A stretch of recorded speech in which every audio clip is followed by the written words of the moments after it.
dos continentes, dos hemisferios, dos profesionales unidos por una misma pasión, la jardinería. Yo soy Claudio de claudiodorato.com. Y yo soy Fernando de personalgardenshopper.es.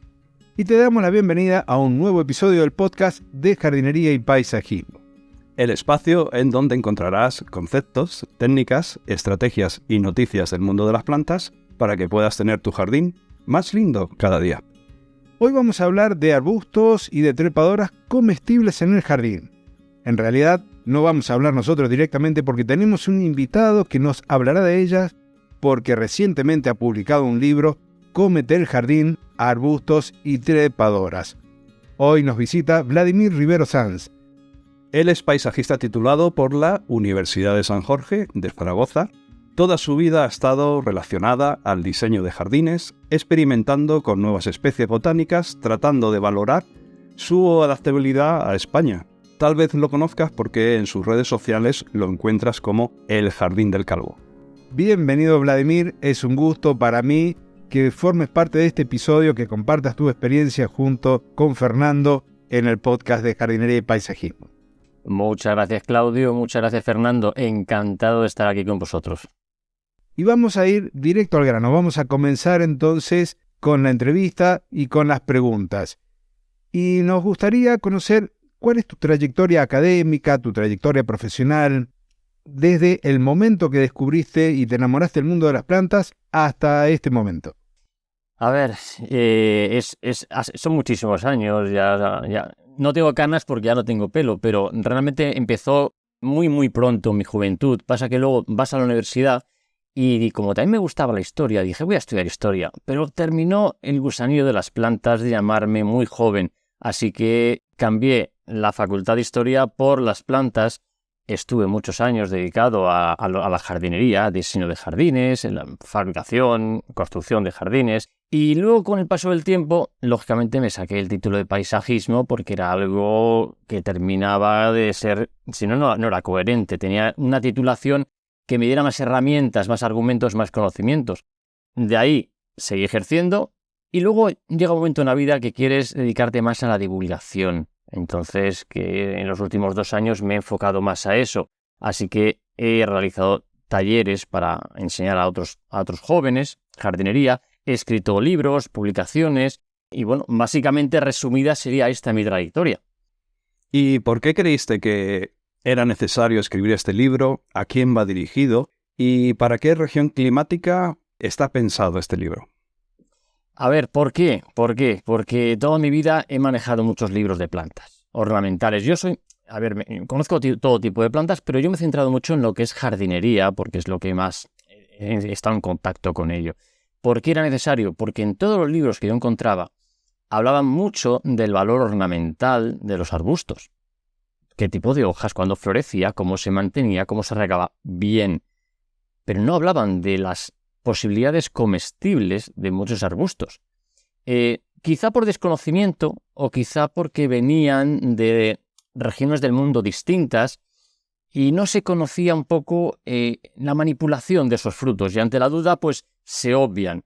Entonces, ¿qué pasó? Que me di cuenta que los arbustos necesitaban más información para aprovecharse al máximo. Cuando digo al máximo digo todas las opciones nutritivas que pueden aportar las plantas, qué partes eran comestibles y cómo comerlas. Pues no es lo mismo que decirte este fruto es comestible que decirte si no lo cocinas te va a sentar mal. Entonces había que saber toda esa información, ponerla en orden y mostrarla a la gente.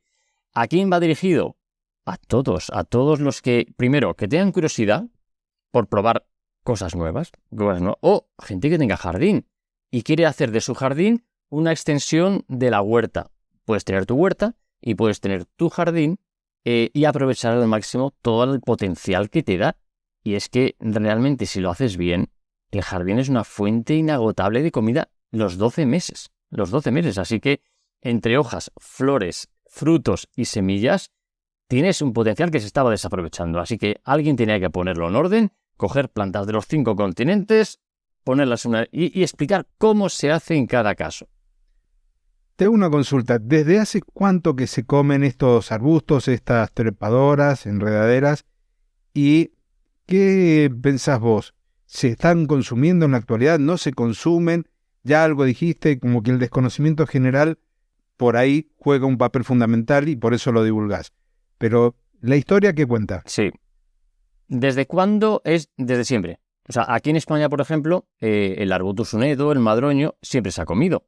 Pero cuando lo sacas de España, pues hay cierto miedo y entonces no se consume. De igual manera, en Sudamérica, desde siempre, los incas, por ejemplo, degustaban la fucsia magallánica, que es, aquí le llamamos pendiente de la reina, pero ahí la llaman de muchas maneras, milcao de monte, tiene muchos nombres, ¿no? Pero la fucsia siempre se consumió en los Andes, pero cuando llegó a Europa, entró solo como planta ornamental. Directamente la gente descartó que esos frutitos negros pudieran ser comestibles, da como mucho miedo, ¿no?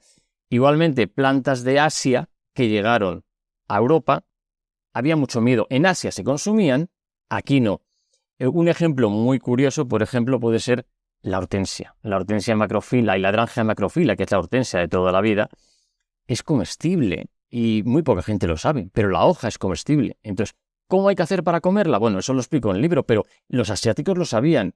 Los europeos ni se lo plantearon, porque quizás se nos llenó tanto el ojo con su valor ornamental, esas flores, esos colores, esas novedades, sonaba exótico, y lo exótico suele ser difícil de comer. Tienes que ver cómo se lo come otro para que tú te lo comas, realmente, ¿no? Entonces, se comieron desde siempre y aquí no se están comiendo. Aquí no se están comiendo. Imagino que en Chile puede pasar lo mismo, o en Argentina, con plantas que lleguen de Europa, ¿no? Hay cierto recelo, pero comer, la humanidad ha aprovechado todo, o sea, todo lo que había en épocas de hambre, más todavía, ¿no? Pero en China, por ejemplo, hubo una época, no hace mucho, que se decidió que lo que no se podía comer no merecía la pena cultivarse. Y realmente, medioambientalmente, China quedó muy arrasada porque solo sobrevivieron las plantas que se podían comer los chinos. Así que, desgraciadamente, muchas desaparecieron. Pero gracias a eso, pues han llegado muchísimas plantas comestibles de China y ellos probaron de todo tipo, árboles, hojas, arbustos, flores, y todo eso, pues no todo ha llegado. Así que por eso he traído las mejores.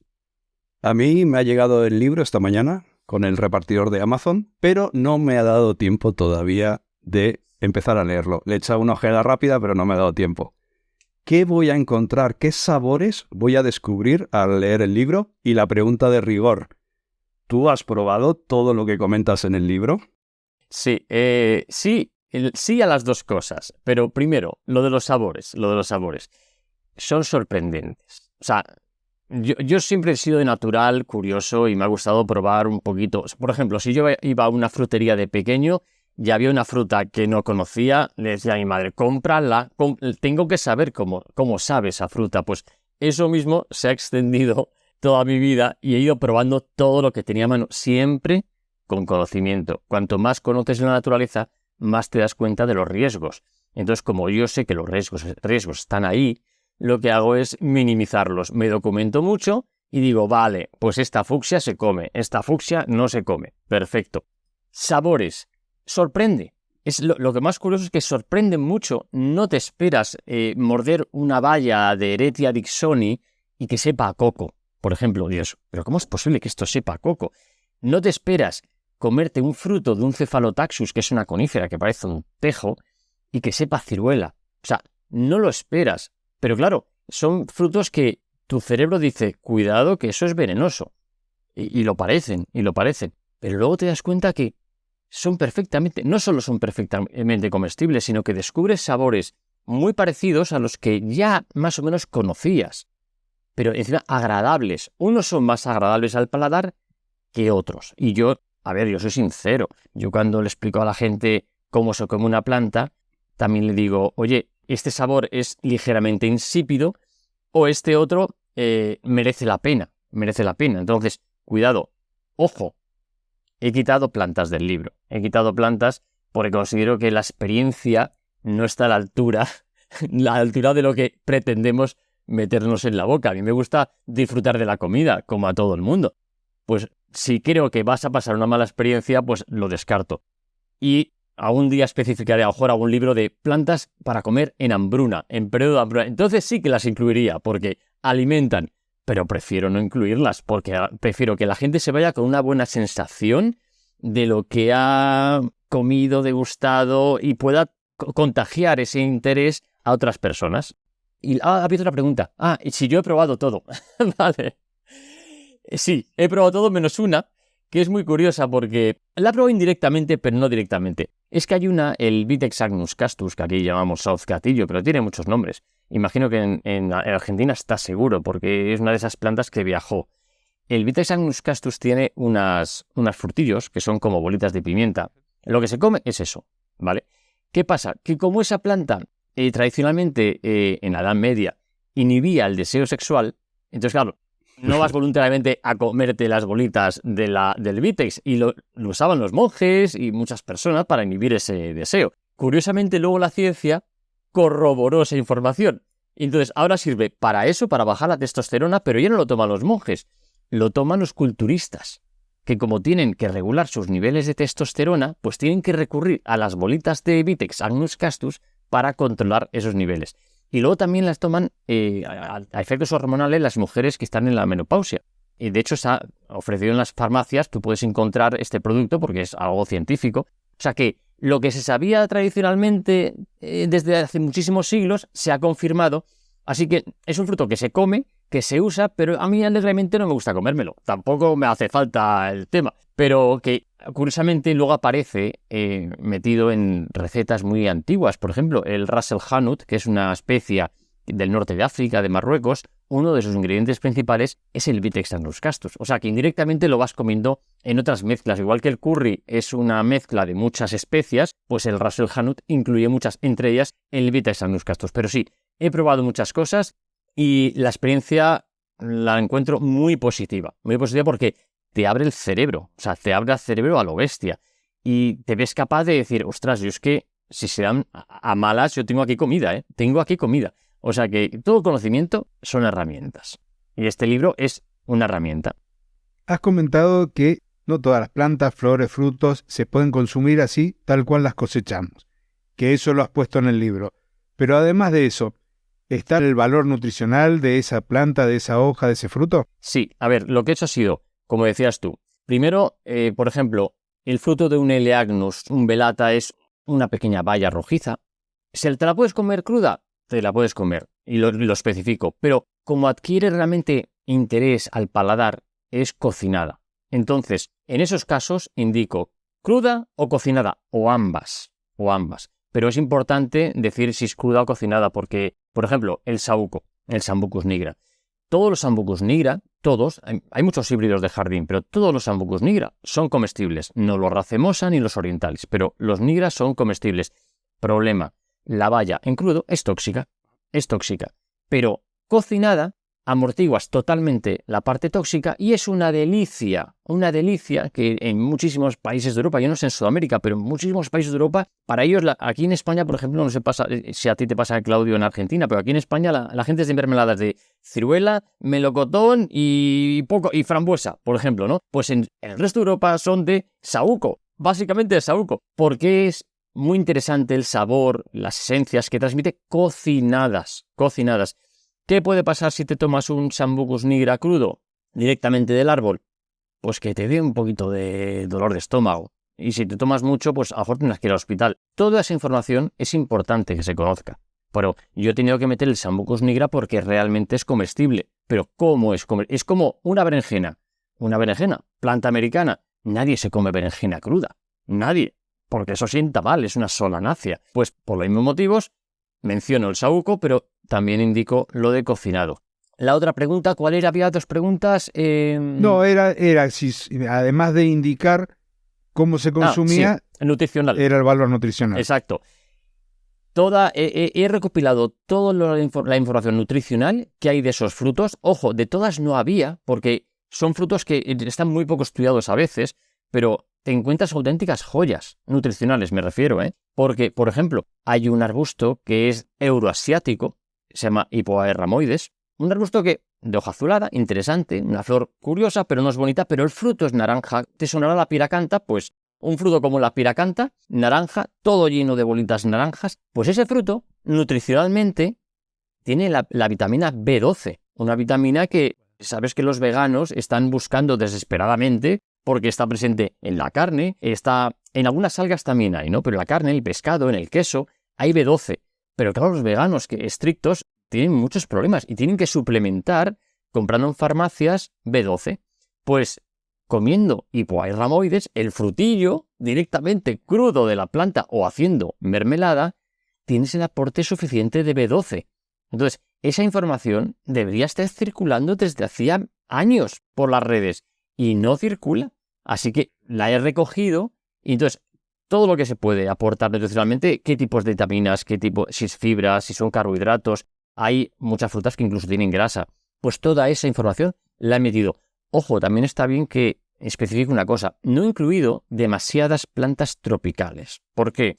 Yo en principio, cuando empecé a escribir el libro, por la gente me veía en las redes sociales y me decía, oye, tú que estás probando tantas cosas, tantas plantas raras, porque yo me grababa vídeos probando arbustos o cositas, ¿no? Y me decían, ¿por qué no recoges toda esa información? Entonces, eso surgió un poquito de una forma así, tan espontánea. Claro, yo lo pensé enfocar a España. Luego, de repente, empezaron a seguirme gente de Sudamérica, bastante gente. Pero claro, yo ya tenía casi el libro acabado. Entonces digo, bueno, incluí algunas tropicales, pero aquellas que se daban bien en climas mediterráneos, entre comillas. Chile y Argentina, Australia, la zona de Australia, California o España. Entonces, son esas zonas las que yo más o menos enfoco el libro. Si creo que hay una planta, por ejemplo, el árbol del pan, el famoso Artocarpus, que crece en los trópicos, que no se va a dar en ninguna de esas zonas, no lo incluyo, porque quiero que este libro sea una guía útil, práctica. Si empiezo a poner plantas tropicales maravillosas que nadie va a poder cultivar, al final, ¿cuánta gente tiene invernadero gigantesco para cultivar un árbol del pan? Entonces, he querido que todas las plantas pudieran ser aptas para esos climas. Yo, por ejemplo, vivo en una zona muy fría de España, muy fría. Yo sé que hay plantas que solo podré cultivarlas si tengo un invernadero o dentro de casa una cristalera, ¿no? Y eso lo especifico. Esta tiene que ir para dentro, esta tiene que ir para afuera o esta siempre fuera. Pero siempre pensando en esas grandes zonas mediterráneas del mundo. Ojeando el libro he visto que has sido bastante generoso con las imágenes, que si quieres ahora puedes mostrar rápidamente un poquito para que se entienda y para que se vea. Pero aparte de todo lo que ya has comentado, que no es poco, ¿puedes decirnos qué más cosas has incluido en el libro? Y también me ha parecido, si no estoy equivocado, que te centras solo en arbustos y trepadoras. Dime si esto es correcto. Es correcto, es correcto. Bueno, voy por pasos. El libro es este, no sé si se ve bien. El libro es Cómete el jardín, como tú habías dicho, Claudio, arbustos y trepadoras. Voy a empezar respondiendo lo último que has dicho, Fernando. ¿Por qué arbustos y trepadoras? Porque cuando empecé a recopilar información, encontré tantas especies comestibles que dije, madre mía, es que si quiero meter en un libro árboles, coníferas, bambús, helechos y flores comestibles, aparte de esto, me sale un libro de 1000 páginas que al final la gente no va a pagar un dinero enorme por un libro tan grande. Entonces digo, vamos a hacerlo tranquilamente, poco a poco, por partes. Y entonces pensé, hagamos arbustos y trepadoras, que tiene sentido, porque al final una trepadora es como un arbusto que se ha buscado la vida y ha buscado un soporte para subir arriba, ¿no? Que luego ya llegará el de árboles y coníferas. Y os adelanto, hay muchas sorpresas, hay muchísimos árboles comestibles que no estamos comiendo en los parques, pero no me quiero adelantar. Entonces, por eso es que es arbustos y trepadoras. Lo que decías de las imágenes es verdad. Cada planta, no sé si se ve mucho, he cogido un azar, no sé ni cuál es, loníferas, mira, madreselvas comestibles. Y son tóxicas casi todas, pero estas no. Pues lo que he hecho ha sido poner dos fotos de cada una indicando el fruto y otra la flor, para que la gente vea los dos estados y las pueda identificar más fácilmente. Luego, aparte, toda la información que decías, qué otro tipo de información he incluido, lo he dividido en 5 apartados. Pero siempre he pensado lo que os he comentado al principio. Guía útil y práctica. Que la gente abra este libro y diga, yo voy a saber en un minuto si puedo cultivar esta planta en mi jardín o no. Entonces, de esta manera, lo que hago es hablar de cuidados, zonas climáticas, si hay que podarlo, si hay que regarlo, si hay que abonarlo. Es que muchas plantas no hay que podarlas, muchas, y sobre todo si estamos hablando de arbustos comestibles, que muchas veces la gente se pone a usar la tijera alegremente y en una planta que le quitas muchas ramas a lo mejor no tienes fruta, porque fructifican en ramas de 2 años, ¿no? Entonces, esos datos son fundamentales. Hay mucha gente que está cultivando años y años un arbusto y nunca come nada, pero porque lo ha podado. No hay que podar ciertas cosas y yo especifico cuáles se podan y cuáles no se podan. Y los que se podan, cómo y en qué época. Bien, entonces, datos útiles. Más partes. ¿Qué parte vamos a comer? Entonces, especifico clarísimamente qué partes. Si es flor, si es hoja, si es fruto, si es semilla. Y en ese mismo apartado indico cómo. Si es cruda, si es cocinado. Básicamente, lo más importante. Cómo y qué parte. Otro aspecto sería la propagación. ¿Cómo obtenemos esta planta? ¿Y por qué he puesto esto? Porque es posible que mucha gente encuentre este libro interesante, pero diga, ostras, yo no sé dónde conseguir esta planta, porque a lo mejor no la vende nadie. Entonces he pensado, digo, pues si doy la información de cómo se reproduce, si algún día te topas con ella, ya sea en un parque o tal, a lo mejor puedes coger un esquejito, puedes coger una semilla, y entonces especifico si se reproduce de semilla, si es o hay que injertarlo. Todo eso está explicado en el apartado de propagación. Un punto importantísimo que está relacionado con el otro. ¿Está disponible en viveros? Claro, porque mucha gente me preguntaba, muy bien, te comes muchas cosas raras, pero ¿dónde consigo yo esta planta? Claro, porque es que yo soy muy inquieto y sé dónde, ¿no? Pero la gente no lo sabe. Entonces, especifico si está en cultivo y si los viveros la comercializan, ¿vale? Es un dato que a mí me hubiera gustado saber cuando yo empezaba en esto del coleccionismo de las plantas, que a mí me ha gustado siempre probar un poquito de aquí, un poquito de allá. Me hubiera encantado saber ese dato. Pues de esa manera ya la gente se hace una idea. Y por último, he puesto los usos de ese arbusto. Usos significa no solo comestibles, sino, y yo tengo un Eleagnus Evinjay, normal y corriente, ¿cómo lo puedo usar en el jardín? Entonces, yo le digo, pues mira, puedes crear un seto informal, puedes hacer un ejemplar aislado, o lo que sea. Vale para maceta, no vale para maceta. Usos prácticos, para que la gente que compra una grosella negra, pues tenga claro que no vale para hacer un seto de impenetrable, por ejemplo, pero sí un tipo de berberis. Entonces, todo ese tipo de cosas me parecen muy útiles y prácticas, pues te ahorran muchísimo trabajo al final. Y eso lo he reflejado también aquí. Y incluido el tamaño que alcanza, ¿vale? Porque muchas veces dices, ostras, pero yo tengo un jardín pequeño. ¿De qué estamos hablando? Porque si esta planta la planto y se pone de 2 metros, me tengo que salir yo del jardín. Entonces, el tamaño que alcanza ese arbusto lo he incluido también, ¿vale? Y si tiene algún problema de cultivo o un problema porque le atacan enfermedades, también en un último epígrafe he puesto problemas y específico si tienen problema o si no tienen ningún problema importante que reseñar. De todas las plantas, de todos los frutos, de todas las hojas que has probado, que has consumido, ¿cuál ha sido el sabor que más te ha sorprendido? Lo tengo clarísimo. La Heretia Dixoni. Lo tengo clarísimo. Es que, primero, tengo que reconocer que ahí, no es que fuera imprudente, pero me tuve que arriesgar un poco, porque hay muy poca bibliografía. Me tuve que arriesgar un poquito.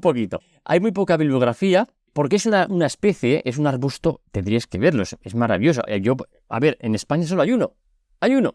En el Jardín Botánico de Madrid.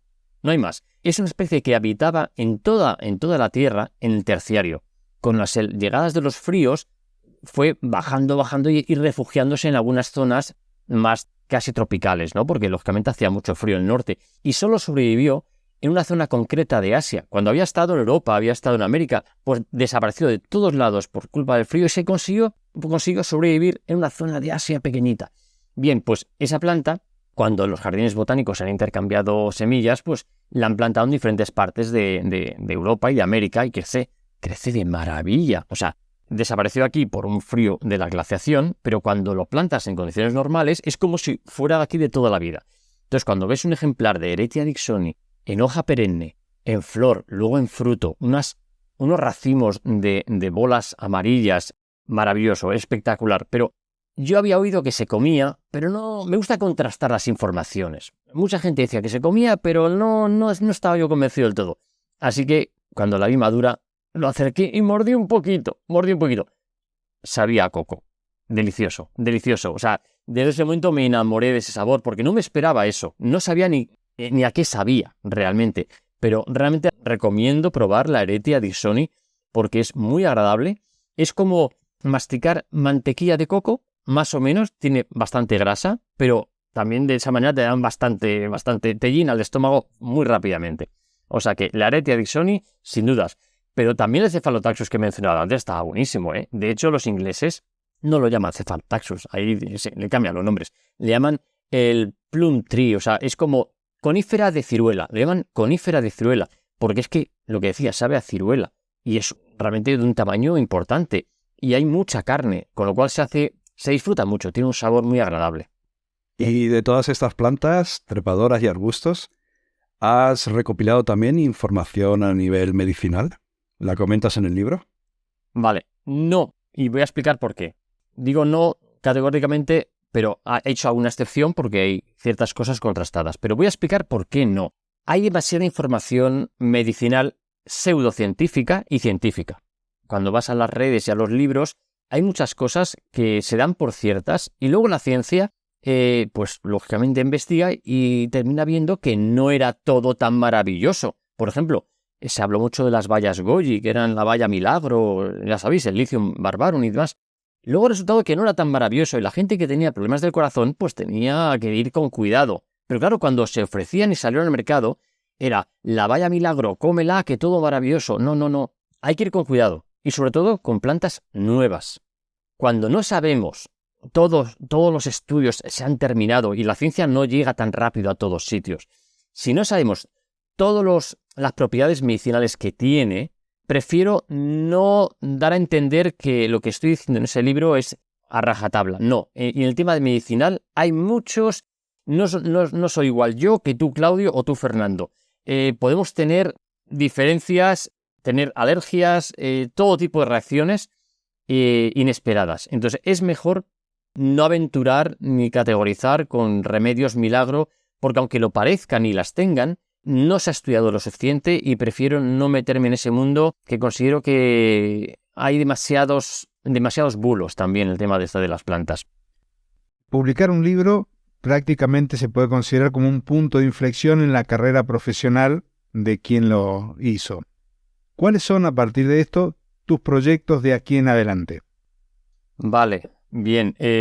Sí, tienes razón, es un punto de inflexión porque cuando lo haces te das cuenta de la cantidad de trabajo que es, pero lo agradecido del resultado. Me ha gustado mucho la reacción de la gente cuando lo ha leído y me ha animado a seguir, porque os he comentado, esto era el primer paso. Tengo por delante mucho trabajo, árboles, coníferas. Hay mucho que decir todavía de partes comestibles de plantas que no se ha dicho. Tú puedes ir a cualquier librería o a cualquier biblioteca y verás que hay un montón de libros de arbustos comestibles y lo abres y te encuentras grosella, frambuesa, avellano, o sea, lo de siempre. Nadie se atreve. Entonces alguien tenía que empezar a poner esto en papel, diciendo, y ese trabajo es muy lento, exige mucha investigación, tengo que viajar mucho, tengo que probar muchas cosas para poder hacerlo bien. A mí me gusta probarlo todo y poder dar mi opinión sincera de si vale o no vale la pena o cómo lo comería yo, ¿no?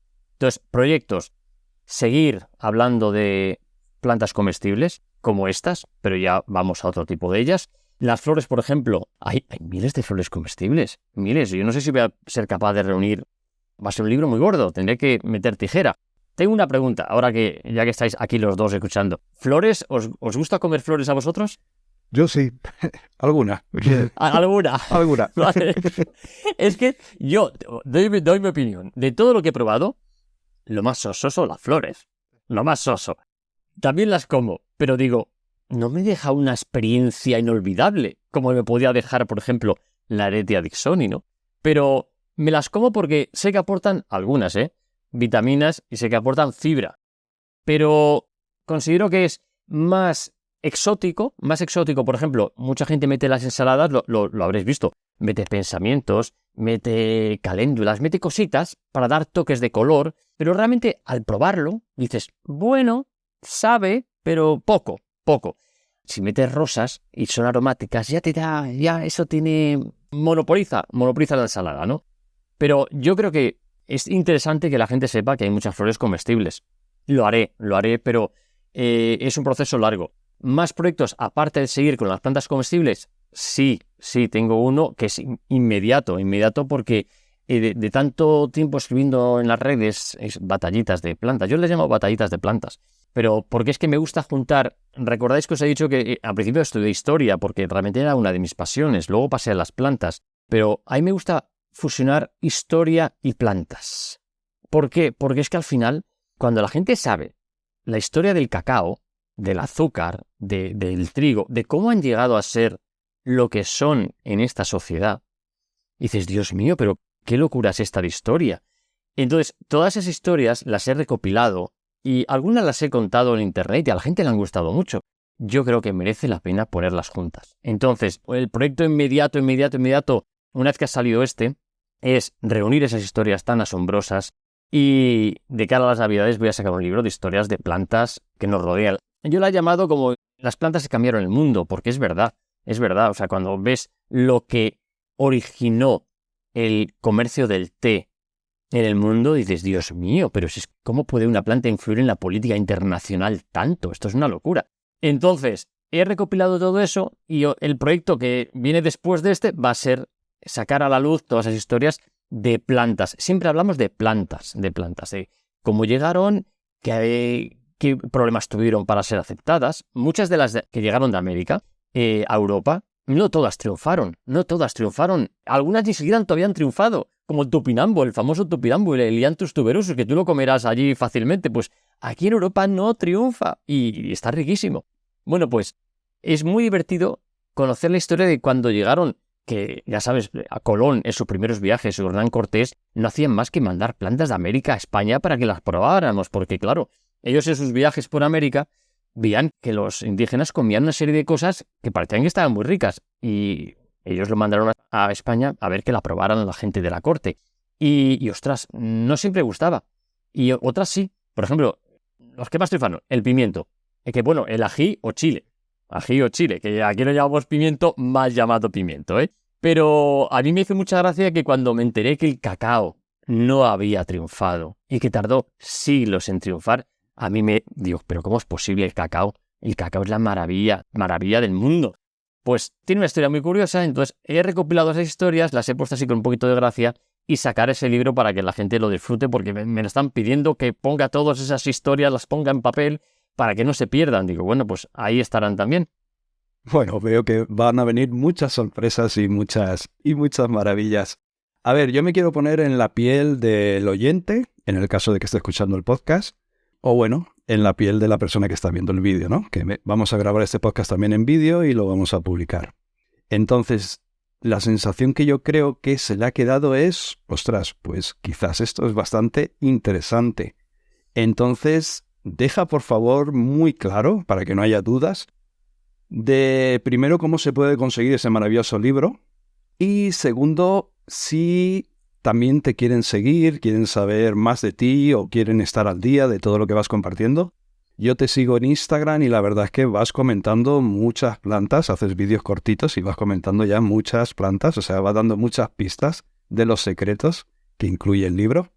O sea, deja por favor muy claro cómo conseguir esta maravilla de libro y cómo te podemos seguir. Bien, a la hora de distribuir el libro, yo no tuve muchas opciones porque, claro, al subir tanto los seguidores de Sudamérica, yo necesitaba a alguien capaz de suministrar a cualquier punto del globo en 24 o 48 horas. Y realmente el único que me daba esa rapidez era Amazon. Entonces decidí apostar por Amazon. Entonces, el que quiera encontrar el libro Cómete el jardín, arbustos trepadoras, lo tiene en Amazon. Basta con poner Cómete el jardín o Vladimir Rivero Sanz, que es mi nombre, pero imagino que saldrá fácilmente. Ahí está. En las redes sociales, hace muchos años decidí un nombre de batalla que no sé, bueno, a la gente le ha resultado curioso, que es el Jardín del Calvo. El que vea el vídeo de esta entrevista entenderá perfectamente por qué. Y ahí se ha quedado. La gente me llama Calvo como si yo me apellidara Calvo, ¿no? Pero bueno, no me he apellido Calvo, pero realmente me gusta, es un nombre que me gusta. El jardín, no es que hable solo de mi jardín. Hablo realmente, ya habéis visto, hablo de todo. Me das un poquito de espacio y me enrollo demasiado. Pero hablo básicamente de curiosidades de plantas, medio ambiente, también de lo que nos rodea, de formas ecológicas de cultivar un jardín, remedios que no dañen el medio ambiente. Todo eso para mí es muy importante. Cómo poder relacionarnos con las plantas sin productos químicos que tengan unos efectos secundarios que puedan desencadenar una reacción en cadena, por valga la redundancia, que afecte a otros seres vivos. Entonces, todo eso lo intento reflejar en mis redes sociales. O sea, es únicamente divulgativa. Hay mucha gente en las ciudades que no tiene la suerte de vivir como yo en el campo, y a veces en el campo te das cuenta de que todo está relacionado. Y si empiezas por faltar el respeto a una planta tratando de una manera, tiene consecuencias en lo otro. Así que creo que eso a la gente le gusta, que le recuerden que la naturaleza está ahí no para servirnos a nosotros, ni mucho menos. La naturaleza estaba aquí muchos millones de años antes que nosotros. Entonces hemos intervenido demasiado violentamente en ella, y ella está tratando de evolucionar con nosotros. Está tratando de adaptarse a nosotros, y no se lo estamos poniendo fácil.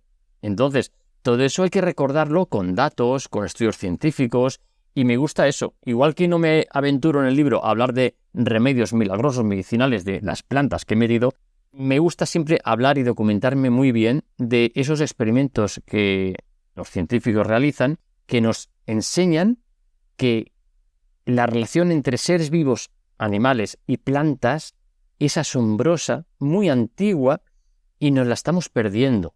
Entonces, eso es lo bonito, saber que si esa planta ha generado ese néctar para una abeja en concreto, si desaparece la abeja porque la estamos fumigando, desaparece la flor que lo generaba, porque todos dependen, todo está entrelazado. Entonces, es muy importante, y eso es lo que intento hacer en las redes, o sea que el que quiera pues ese tipo de información, pues nada, el Jardín del Calvo, que ahí me encontrará todos los días seguramente haciendo alguna cosilla.